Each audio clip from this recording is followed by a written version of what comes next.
दुनिया की नजर में जो कम योग्यता के लोग हैं उन्होंने बड़ी जबरदस्त जबरदस्त जगह बनाई है। यह बात लोगों को बड़ी परेशान करती है, बहुत हैरान करती है। इस विश्व में कोई भी व्यक्ति कुछ भी कर सकता है सर, बशर्ते इससे पूछो शराब पीते हो? नहीं नहीं भैया। 40,000 की बोतल आती है? नहीं भैया, कभी कभी पी लेते हैं होली होली में, जैसे कहीं ऐसे कोई बात हो भैया तो एक आध पैक तो पी लेते हैं भैया। 99.2%, 10+2 90%। और ये आदमी जीत रहा है। 3 क्लास है दुनिया में, capitalist class, middle class, working class. Capitalist class Ambani, clear concept.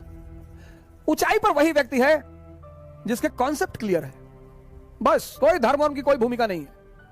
जिसके भी कॉन्सेप्ट क्लियर हैं वो अपनी क्षेत्र की ऊंचाई पर है।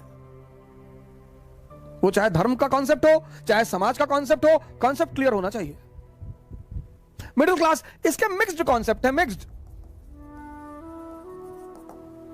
इससे पूछो शराब पीते हो? नहीं नहीं भैया। नहीं नहीं, ऐसा ही पूछ रहे थे। वो अमेरिका से हमारा एक दोस्त आया था तो एक लाया था रॉयल एब्सोल्यूट। 40,000 की बोतल आती है?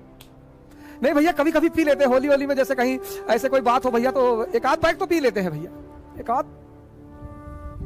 नॉनवेज खाते हो? नहीं भैया, अंडा खा लेते हैं कभी कभी, और नॉनवेज तो नहीं खाते भैया। वो जो नॉनवेज का वो होता है, जूस होता है भैया, उसको खा सकते हैं भैया, गोश्त नहीं खाएंगे। ये है मिडिल क्लास।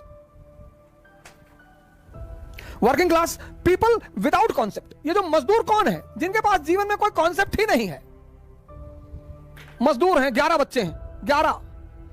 पूछो 11 बच्चे तुमको? 11 बच्चे कैसे हो गए? भैया ये भगवान के बच्चे हैं। अच्छा, तुम्हारा नाम भगवान है? नहीं नहीं भैया। अच्छा, पड़ोसी का नाम भगवान होगा? अरे भैया कैसी बातें कर रहे हैं? अबे तो कौन भगवान? अरे भैया भगवान ये ऊपर, वो नीचे आया है।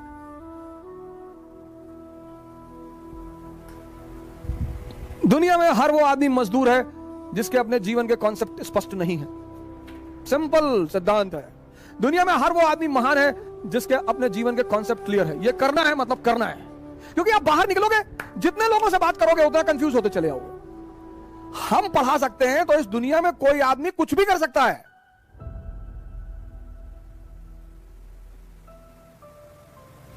अगर हम पढ़ा सकते हैं, अगर हम बदल सकते हैं खुद को, तो इस विश्व में कोई भी व्यक्ति कुछ भी कर सकता है सर, बशर्ते उसे एक चीज करनी पड़ेगी, अपना आत्म मूल्यांकन। दुनिया में सबसे इंपॉर्टेंट चीज है डायरेक्शन। जिसको भी मिल गई और समझ में आ गई। बहुत लोगों को डायरेक्शन मिलती है, समझ में नहीं आती। तेंदुलकर और कांबली दोनों के एक ही गुरु हैं, रमाकांत आचरेकर। माननीय श्री रमाकांत आचरेकर अब तो हमारे बीच है नहीं वो, लेकिन एक आदमी क्रिकेट का खुदा बन गया, भगवान, और दूसरा आदमी तमाम योग्यता होने के बावजूद गुमनामी के अंधेरे में खो गया। मैंने कहा ना, इस दुनिया में हम सब योग्य हैं। कल मैंने आपसे एक बात कही, पता नहीं आपने ध्यान दिया कि नहीं दिया। कल मैंने आपसे एक बात कही कि इस दुनिया में सभी योग्य हैं। कोई अर्जुन है, कोई कर्ण है, और आमतौर पर ऐसा देखा गया है कि जिसको दुनिया बहुत योग्य मानती है, ये देखिए, वो असफल है जीवन में।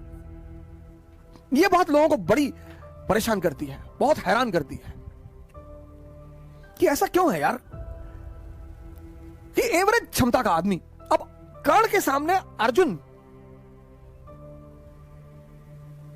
99.2%, 10+2 90%, 99.2%, सॉरी 99.2%, 10+2 90%।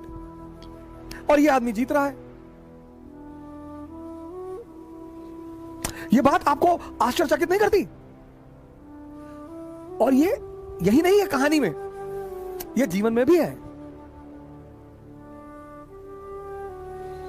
दुनिया की नजर में जो कम योग्यता के लोग हैं उन्होंने बड़ी जबरदस्त जबरदस्त जगह बनाई है।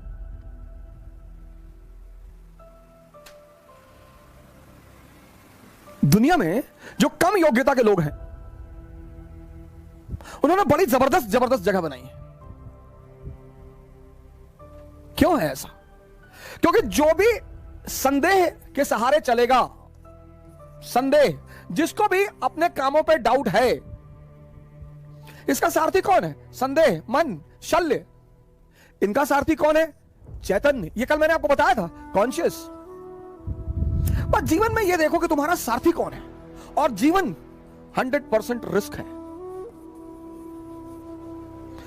यहां मौत को छोड़कर कुछ भी कंफर्म नहीं है, और 98% लोग इस दुनिया में 98% लोग इस दुनिया में हर चीज का कंफर्मेशन चाहते हैं, बस ये परेशान है, यही परेशान है। 2% रिस्क लेते हैं, और जब ये 2% उपलब्धि की ऊंचाइयों तक पहुंच जाते हैं तो ये 98-90% अपने आप को सांत्वना देता है कि अरे भैया भाग्य, भाग्य भैया, भाग्य, भाग्य के बलि है भैया,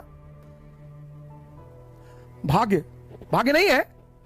आशीर्वाद मैं मानता हूं परमात्मा का, भाग्य तो मैं मानता ही नहीं, मैं परमात्मा का आशीर्वाद मानता हूं कि आप कोई काम करते हो वो आपके सर पर हाथ रख देता है, तो कितना भी मुश्किल काम हो वो आसान होता चला जाता है।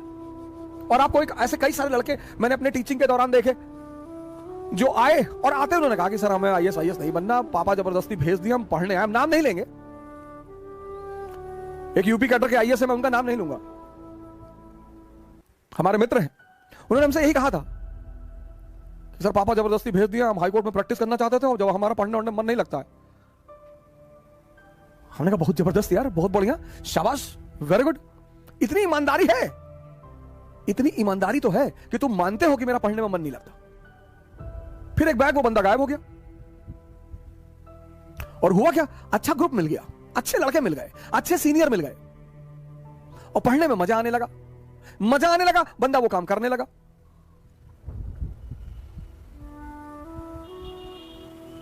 (381वीं रैंक है आईएएस में, पहले अटेम्प्ट में 381, दूसरे अटेम्प्ट में 104, मतलब पहला अटेम्प्ट में, ये नहीं कि पहला एक अटेम्प्ट में हुआ ही नहीं, दूसरे अटेम्प्ट में 381, 104। यह है परमात्मा का आशीर्वाद। मेहनत उसने किया है, लेकिन माहौल किसने दिया, संगत किसने दी? मैं कर्म के सिद्धांत पर प्रभु के आशीर्वाद को मानता हूं। भाग्य जैसी कोई चीज होती ही नहीं, भाग्य सिर्फ एक बहाना है ये 98% लोगों को अपने आप को डिफेंड करने का, ऐसा मैं मानता हूं। हो सकता है मैं गलत हूं, मैं इस बात से इनकार नहीं कर सकता, लेकिन हम जैसे लोगों को भाग्य नहीं मानना चाहिए। मिडिल क्लास के लोगों को कभी भाग्य नहीं मानना चाहिए, कभी नहीं, मानना ही नहीं चाहिए। अगर होता भी है तो भी नहीं मानना चाहिए, क्योंकि हमारे पास खोने को कुछ है ही नहीं। हमारे पास क्या था, हमारे पिताजी डाकखाने के बाबू थे, हम 2 कमरे के मकान में रहते थे, हमारे पास खोने को ही क्या था, लेकिन हमारे पास पाने को पूरी दुनिया थी।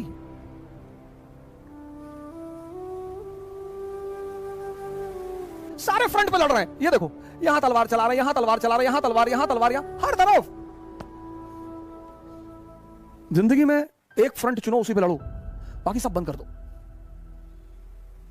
राजा बनने की बस एक ही रास्ता है, समझदारी, और समझदारी के विकसित होने का कौन सा रास्ता है, पढ़ाई। पढ़ाई से कोई राजा नहीं बनता। फिर से रिपीट कर रहा हूं, राजा बनने का बस एक ही सिद्धांत है, समझदारी, और समझदारी विकसित करने का एक ही अच्छा तरीका है, पढ़ाई। कहानी के साथ साथ मैसेज भी मिल रहा है कि हर फ्रंट पर मत लड़ो, नहीं तो तुम्हारी सारी ऊर्जा चूस ली जाएगी, निकाल ली जाएगी, खत्म हो जाओगे।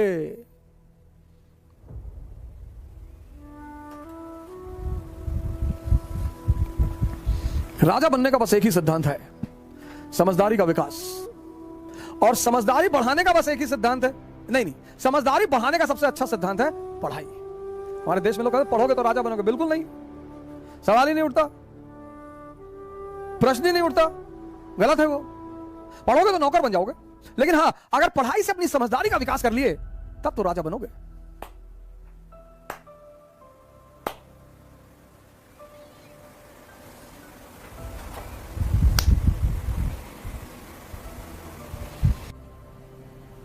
जय हिंद।